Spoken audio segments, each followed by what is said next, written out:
I said, we try to copy nature any way possible. Nature's template. We only got to talk about how it works in nature. So in nature, if you look at what big wild animal populations, like in the African Serengeti, what used to be here in the U.S. with the bison, you have big animals, right? Huge herds. Anybody know how many bison were in the U.S. in the 1800s? I think it was 100 million or something Yeah, like you that. got it, 100 million. Anybody know how many cows are now in the U.S.? Probably 250 million. Any other guesses? 100 million. Oh, okay.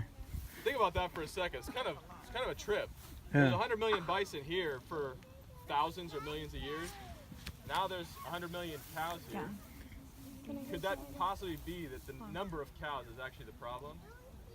Probably not really, right? I mean, if we already supported the same number of that same size animal, but now we're saying, oh, there's too many cows, I think there might be a fundamental problem there.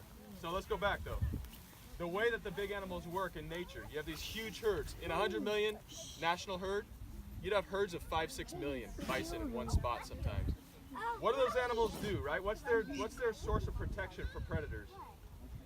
Crowdsource thing. Numbers. They don't have horns, they're not fast, they got lots of meat, and a lot of animals would like to eat them, right? So they pack up in these huge bunches, they're called herds.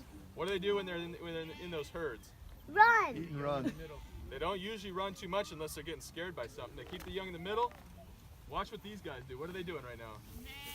Eat, right? They eat all day long. What happens after animals eat?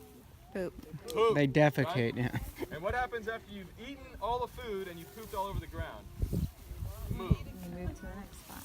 It sounds very simple, but it's actually one of nature's most beautifully designed complex systems, right? Eat, poop, move.